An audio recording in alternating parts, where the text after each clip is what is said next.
The morning sun had barely climbed over the rooftops of downtown when Elena Ramirez wheeled her battered old food truck into its usual spot at the edge of Jefferson Square. The truck's faded paint still bore the name her father had painted years ago, Taco del Sol, though the letters had peeled and cracked with time. To Elena, it wasn't just a truck. It was her entire world, her survival, and the last piece of her father's dream. She parked with a practiced hand, tugging on the stubborn emergency brake, and pushed open the creaky side window. The air already smelled of roasted chilies and simmering meat, scents she had prepared before dawn. Her hands were raw from chopping onions and kneading dough, her hair tied back in a messy bun, and the apron around her waist carried stubborn stains that refused to wash out no matter how hard she scrubbed. But when she saw the first trickle of morning workers cutting across the square, she forced a smile. Food truck life was not glamorous, but it was hers. Elena had long given up on the idea of college when her father passed away and left debts behind. Every dollar she earned went back into paying them off, covering her little brother's school fees and keeping the truck barely running. She lived on pennies, skipped meals, and worked long into the night, but still, something in her heart refused to quit. By 8 o'clock, a small line had formed. Office workers, construction crews, and the occasional tourist came by, lured by the smell of her tacos, quesadillas, and breakfast burritos. Elena moved with speed, her hands flying over the griddle, flipping tortillas, sprinkling cheese and wrapping foil. She greeted every customer by name when she could remember it, because in her world, people weren't just transactions, they were lifelines. The line grew, but Elena didn't notice him at first. He stood tall, just another face among the tired commuters, though he didn't exactly blend in. His suit was tailored to perfection, deep charcoal with subtle pinstripes that caught the light. The watch on his wrist probably cost more than her truck was worth, but he carried himself with an ease that suggested he wasn't trying to show off. This was simply his world. His dark hair was perfectly styled, his jaw sharp, and his eyes carried an intensity that unsettled even when he wasn't speaking. He waited, quietly, as the line shuffled forward. Others glanced at him, recognizing him perhaps, or at least noticing the aura of someone important, but Elena didn't bother. To her, he was just another customer, and truthfully, she didn't have time to admire well-dressed men when tortillas were burning. "Next," she called, sliding a burrito wrapped in foil across the counter. The man stepped forward. Elena didn't look up right away. "What'll it be?" she asked, wiping her hands on her apron and reaching for a tortilla. He didn't answer immediately. Instead, he leaned slightly closer, his voice low, carrying only to her despite the noise of the square. "I've waited in this line for 10 minutes, and you still haven't looked me in the eye." The words froze her mid-motion. Elena blinked, finally glancing up at him. His eyes were an arresting shade of gray, sharp but amused, as if he'd just caught her in some unspoken challenge. She frowned. "Sorry, but I've got a line to feed. If you're looking for flattery, maybe try the cafe down the street. They smile and flirt for free." The man's lips curved, not offended, but entertained. "I wasn't looking for flattery," he said softly. "Just your attention." Elena felt her chest tighten in a way she didn't like. There was something unsettling about the way he said it, not arrogant, but deliberate. She shook her head quickly, focusing back on her work. "So? What's your order?" He chuckled under his breath, as though no one had spoken to him so bluntly in years. "A breakfast burrito, extra salsa." She scribbled the order, tossed ingredients on the griddle, and worked wit. Elena tried to shake him from her mind as the day wore on, but the echo of his words clung stubbornly, like the scent of grilled peppers on her apron. "You'll see me again tomorrow." Men had said odd things to her before, flirty construction workers, office boys trying their luck, but this was different. He hadn't spoken like a man chasing attention. He'd spoken like a man making a promise. By noon, she was too busy to think about him. The lunch rush hit like a storm, people pouring in from every direction, demanding tacos, quesadillas, and burrito bowls. She was a blur of motion, sweat slicking her hairline, her arms aching from constant chopping and wrapping. Her younger brother, Mateo, stopped by after school to help wash dishes and take cash, grinning his boyish grin at the customers like he was part of a grand adventure.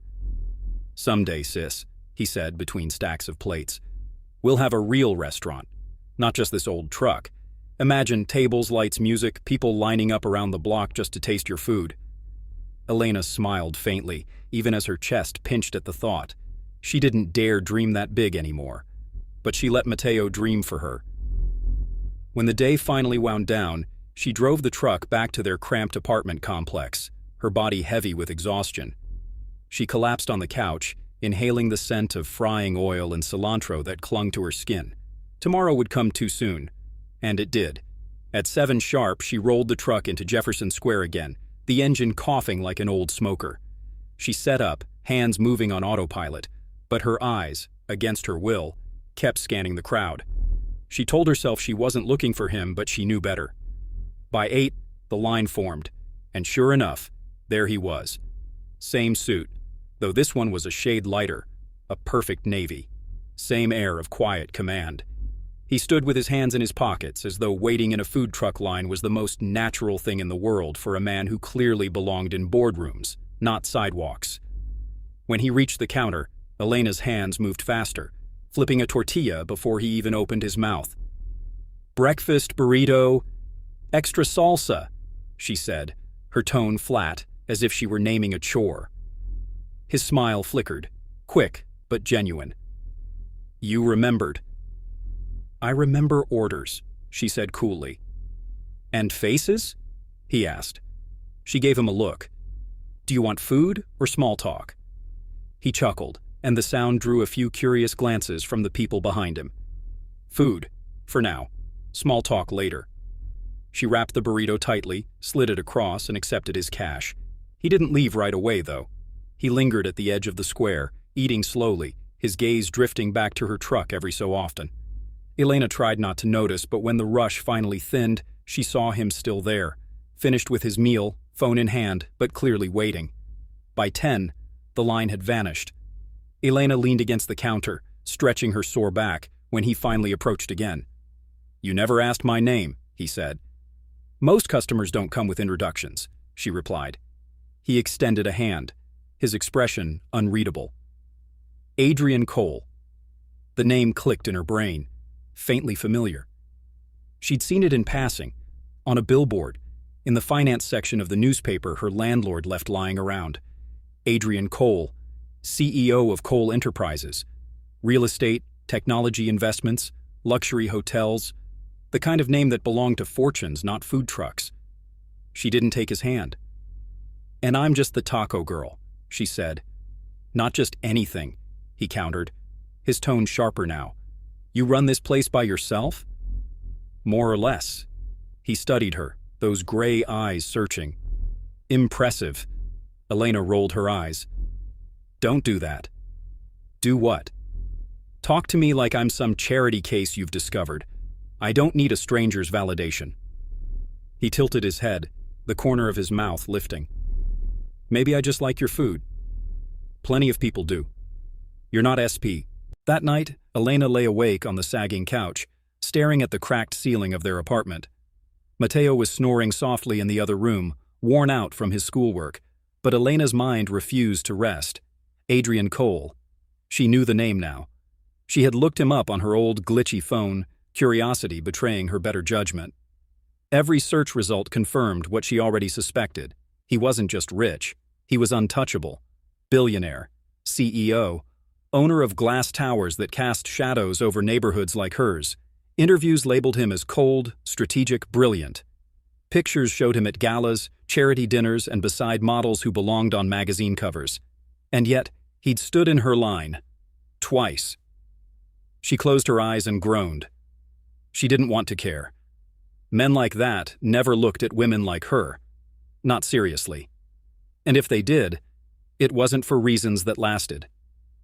When morning came, Elena told herself she wouldn't look for him. She scrubbed the truck's counter harder than necessary, focused on the orders, kept her head down. But when the line formed, her chest betrayed her by tightening, waiting. And sure enough, there he was. No suit today. Instead, he wore dark jeans and a crisp white shirt, sleeves rolled casually to his elbows. Somehow, it made him look even more out of place, like he had dressed down but still radiated power. "Elena," he greeted smoothly when it was his turn, as though they were old friends. She glared. "You stalking me now?" "I told you I'd be back." "Congratulations. You're persistent." Want a medal or a burrito? His grin widened. Burrito. And a conversation. You get one, she muttered, tossing eggs and peppers onto the griddle. Adrian leaned against the counter, watching her with an intensity that made her palms sweat. How long have you been running this truck? Years. Alone? With my brother sometimes. And before that? Elena's jaw tightened. She didn't like people digging into her past, especially not strangers who lived in penthouses while she scraped coins for rent. Look, do you ask all your baristas and waiters for their life stories, or just me? Just you, he said without hesitation. She shot him a sharp look, but he didn't flinch. Instead, he lowered his voice again. That way he did that made the whole world seem to fall away, because you're the only one who treats me like I'm nobody. The words hit her like a punch. She froze, spatula hovering midair. Nobody?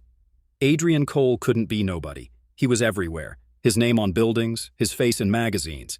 And yet, when she looked at him now, she saw something flicker in his expression. Not arrogance, not pride, something almost weary. She forced herself to snap out of it. Well, don't get used to it. I don't have time to treat anyone like they're special. He studied her, amused but thoughtful, as she wrapped his burrito. When she handed it over, their fingers brushed briefly. Elena snatched her hand back, heat crawling up her neck. Adrian didn't comment. He simply gave her that look again, the one that unsettled her more than she wanted to admit, and said, "See you tomorrow." She watched him walk away, her chest tight with a mix of irritation and something else, something dangerous. The days that followed fell into an odd rhythm. Every morning, Adrian appeared in her line, sometimes in a suit, sometimes dressed down, but always waiting patiently, always ordering the same thing. The more he came, the harder it became for Elena to ignore him. He asked questions about her food, her recipes, the city. Sometimes she deflected, sometimes she snapped, sometimes she caught herself actually answering before she realized what she was doing, and always he left her unsettled. Matteo noticed first. One afternoon after Adrian left, he leaned against the sink and smirked. "That guy's into you." Elena nearly dropped a pan. "What? No, he's just hungry?" "Hungry for burritos or for you?" Matteo teased. S.E. By the end of the week, Adrian Cole was no longer just a stranger in Elena's line. He was a fixture. Her regulars noticed, whispering among themselves when he appeared. Some of the office workers nudged each other, starstruck, recognizing him from business news. Others simply gawked at the idea of a billionaire eating at a food truck, but Adrian seemed oblivious. He stood patiently, exchanged polite smiles with the people ahead of him, and waited for Elena as if the rest of the world didn't exist.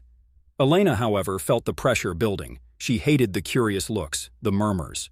The last thing she needed was attention. Her truck was her safe space, her lifeline, and Adrian's presence was threatening to shatter that fragile balance. One morning, when he stepped up to the counter, she crossed her arms. "Look, you've had your fun.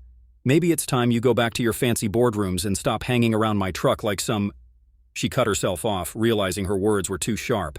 Adrian raised an eyebrow, unbothered. "Like some what?" "Like some guy with nothing better to do," she muttered. Instead of taking offense, he smiled faintly. "You think I have nothing better to do? Don't you?" she challenged. "You're a CEO. Don't you have 1,000 meetings, assistants, and luxury breakfasts somewhere in a penthouse?" "Maybe," he admitted, "but none of them taste as good as your burritos." Elena groaned, tossing a tortilla onto the griddle. "You're impossible." "Persistent," he corrected. She worked in silence, hoping he'd drop it. But when she handed over his order, he lingered again. "Tell me something," he said softly. "What do you really want, Elena? What's the dream?" The question caught her off guard. She laughed bitterly. "Dreams don't pay rent." "That's not an answer." She set her jaw, refusing to give him the satisfaction.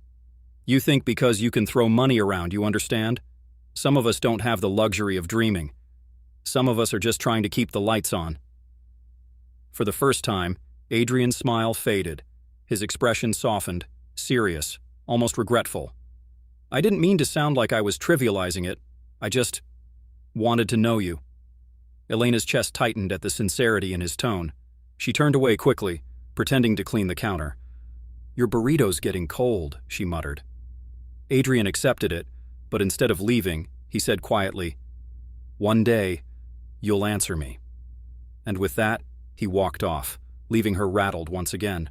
That night, Elena found herself replaying his words while scrubbing dishes at home. Matteo noticed her distraction. "You're thinking about him," he said smugly. "No, I'm not." "Yes, you are. You get that look, like you're mad, but also not really mad." Elena tossed a dish towel at him. "Shut up and finish drying." But deep down, she knew her brother was right. The following week brought rain. Heavy sheets poured down over the square, scattering pedestrians. Elena almost didn't open the truck, knowing business would be slow. But bills didn't stop for bad weather, so she braved the storm, the sound of raindrops hammering against the metal roof as she set up. She wasn't expecting much business, so when a familiar figure appeared through the drizzle, umbrella in hand, she nearly dropped the ladle. "You're insane," she blurted when Adrian approached, water dripping from his jacket. "Maybe," he said with a grin, "but I wasn't about to miss breakfast." Elena shook her head in disbelief as she prepared his order. "You really could have any five-star meal delivered to your office, and you come here, in the rain." He leaned closer, his eyes gleaming despite the storm. "Because no five-star meal comes with you." Her breath caught. She looked away quickly, sliding his burrito across. "You're going to get pneumonia." "Worth it," he replied simply. For a long moment their eyes locked, the rain a steady drumbeat around them. And though Elena wanted to... The storm passed, but something had shifted in Elena. She told herself it was just the weather, the oddness of seeing a billionaire standing in the rain for a food truck burrito. But no matter how hard she tried, she couldn't shake the memory of his words, or the way he had looked at her, as if she wasn't just a girl in an apron. Days rolled into each other, and Adrian kept coming back. Every morning, his presence became less surprising, though never less unsettling. Sometimes, he asked questions. Sometimes, he simply stood quietly, watching her work with an expression that made her pulse jump. He never pushed too hard, never demanded more than she could give. But he was steady, persistent, like the tide wearing away its stone. It wasn't just Elena who noticed. Customers whispered, curious. Some teased her outright. And one Friday morning, as she served Adrian his burrito, a woman in line, a sharp-faced office worker Elena recognized as a regular, raised her voice. "Wait a minute, aren't you Adrian Cole? The Adrian Cole?" The line buzzed instantly, people murmuring, phones coming out for pictures. Elena's stomach dropped. This was exactly what she didn't want. Attention, chaos. Her quiet little corner turned into a spectacle.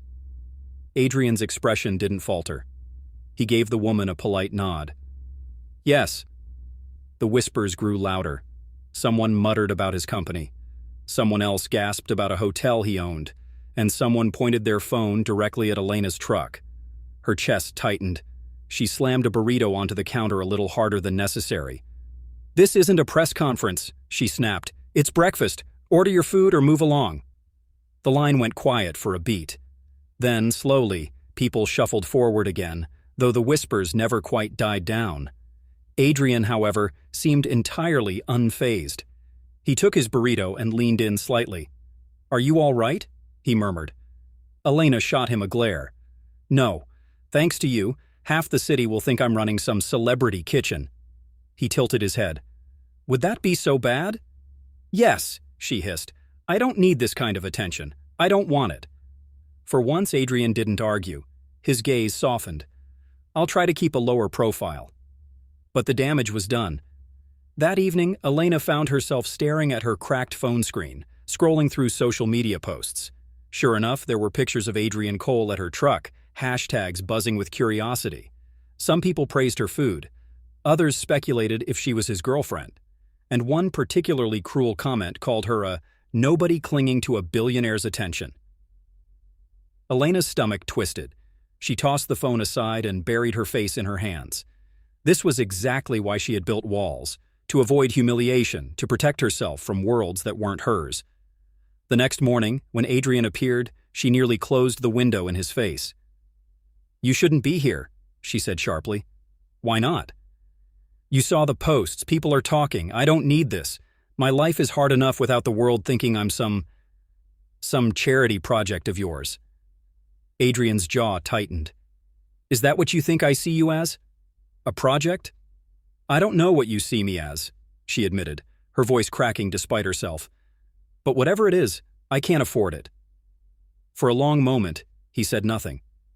The silence stretched between them, heavy with things unsaid. Finally, he spoke quietly. Elena, I don't care what people post. I don't care about whispers. I came here for you. Not for attention. Not for show. Just you. Her throat tightened, her chest aching with the weight of his words. She wanted to believe him, God, she wanted to, but believing meant opening herself up to a world of pain if it all came crashing down. So she swallowed hard, forced her face into a mask, and said, Enjoy your burrito. Adrian accepted it, his eyes lingering on her for a long moment. Then, without another word, he turned and walked away. Elena. The following days felt heavier. Elena went through the motions, cooking, serving, smiling at customers, but her mind wasn't in it. Every time she glanced up, part of her expected to see Adrian in line, his gray eyes steady on her. But he didn't come back. At first, she told herself it was a relief. The whispers had slowed, the curious customers had gone back to normal, and she could finally breathe again. But the quiet didn't bring peace. It brought emptiness. By the fourth morning without him, Elena was restless, irritable. Matteo noticed immediately. What's with you? He asked as he stacked napkins near the counter. Nothing, she said too quickly. Uh-huh, he drawled, smirking. You're sulking because your rich boyfriend hasn't shown up. Elena spun around, spatula in hand. He's not my boyfriend. Then why do you keep looking at the line like you're waiting for someone? Matteo shot back. She opened her mouth to argue but stopped, because he was right. She was waiting. And admitting that made her chest ache even more. That evening, after shutting down the truck, Elena walked through the square, her apron stuffed into her bag.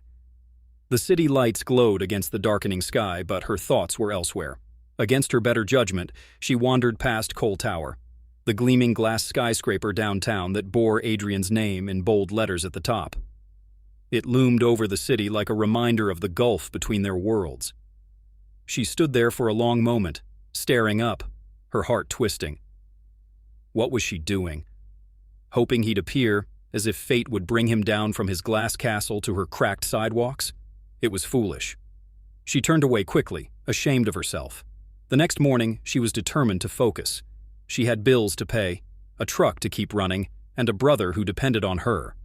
She didn't need Adrian Cole. But when she opened the serving window, there he was. Her breath caught. He stood in line, hands in his pockets. No suit today. Just a dark jacket and the same calm patience he always carried. The moment their eyes met, something in Elena's chest snapped loose. Relief, frustration, and something dangerously close to joy flooded her all at once. When he reached the counter, she forced her voice steady. You're back. I said I would be, Adrian replied softly. You disappeared for days. I thought you wanted space. She hesitated, her throat dry. I did. Did you? The question hung between them, sharp and piercing. Elena dropped her gaze, busying herself with tortillas. You caused a scene. People were posting about us like it's some kind of soap opera. I don't want that. I know, he said quietly. That's why I stayed away, to give you time. His restraint disarmed her more than persistence ever had. She slid his burrito across the counter, but when he reached for it, she stopped him with a sudden question. Why me? His eyes locked on hers, steady and unflinching. Because you don't care who I am. Because when I stand here, I feel normal, like a man, not a headline. The sincerity in his tone left her breathless. For a moment, all the noise of the square seemed to fade, leaving only the two of them. Then a voice behind Adrian broke the spell. Mr. Cole? A sharply dressed woman in a blazer approached, tablet in hand. Your 9 o'clock call is waiting. We really need to... Adrian didn't look at her. His gaze stayed on Elena, unwavering. 5 more minutes. The woman blinked, clearly shocked that he'd keep anyone waiting, much less an important call, for the sake of a food truck girl. She muttered something about rescheduling and walked off. Elena's chest tightened. Adrian hadn't just chosen to be here. He'd chosen her over his empire, if only for 5 minutes. "You're insane," she whispered. "Maybe," he admitted, a small smile tugging at his lips. "But it feels like the sanest choice I've ever made." For the first time, Elena couldn't summon a retort. She just stood them